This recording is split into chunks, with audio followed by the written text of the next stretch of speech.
നമുക്കൊരു ഒന്നൊന്നര ചോദ്യം ഉണ്ടെന്ന് പറ.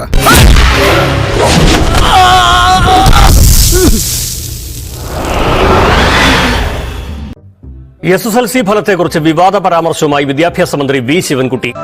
എന്തെങ്കിലും ഒന്ന് മുന്നിൽ കാണാതെ ഞാൻ പ്രവർത്തിക്കുമെന്ന് എനിക്ക് തോന്നുന്നുണ്ടോ? കഴിഞ്ഞ വർഷത്തെ SSLC A+ തമാശയായിരുന്നുവെന്നാണ് മന്ത്രി പറഞ്ഞത്. ആൾക്ക് തീരെ വിദ്യാഭ്യാസം വിവരമൊന്നും ഇല്ലേ, വിഡ്ഢിത്തിരെ പറയുള്ളൂ, തെണ്ടി. ഈ അറിവ് എവിടുന്ന് കിട്ടി? പത്രത്തിൽ നിന്ന് അടിച്ചു മാറ്റിയതാ. സ്കൂൾ വിക്കി അവാർഡ് വിതരണ ചടങ്ങിൽ മന്ത്രി പരാമർശിച്ചത്. അവന്മാർക്ക് MRC ആരാന്ന് അറിയാൻ പാടില്ല. അതെന്താ? ഞാൻ തറവാട്ടി പറഞ്ഞവനാ. പിന്നെ കഴിഞ്ഞ വർഷം SSLC പരീക്ഷയ്ക്ക് A+ കിട്ടിയത് 1,25,509 കുട്ടികൾക്കാണ്. സർക്കാർ ചില നിയന്ത്രണങ്ങളൊക്കെ ഏർപ്പെടുത്തിയിട്ടുണ്ട്.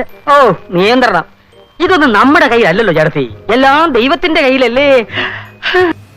നമ്മുടെ റിസൾട്ടിനെ സംബന്ധിച്ചിടത്തോളം ദേശീയാടിസ്ഥാനത്തിൽ വളരെ തമാശയാണ്. അത് പിന്നെ ഞാൻ ഒരുത്തൻ മാത്രം വിചാരിച്ചാ മതിയോ? കൂടെയുള്ള കോന്തന്മാരും കൂടെ വിചാരിക്കണ്ടേ? പുതിയ ലിബിയാന്റെ പേരില്ല, പഴയ ലിബിയാനും പ്രാർത്ഥന.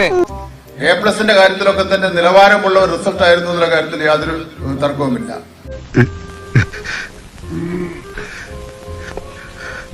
എന്താ ഇത്? എന്തിനാ കരയുന്നേ? അത് ഹയർ സെക്കൻഡറിക്കും അങ്ങനെ തന്നെയുള്ള നിലവാരമുണ്ട്. നമ്മളെ അങ്ങനെ മണ്ടനാക്കല്ലേ. എന്നെ വിശ്വാസം ഇല്ലെങ്കിൽ നീ എന്റെ കൂടെ വാ. അത് പറഞ്ഞപ്പോ നീ എന്തിനാ ഞെട്ടിയത്? കുട്ടി മാമയ്ക്ക് എന്നെ വിശ്വാസമില്ലല്ലോ എന്നോർത്തപ്പോ ഞാൻ ഞെട്ടി മാമ. നിന്നെ എനിക്ക് ഭയങ്കര വിശ്വാസമാണടാ.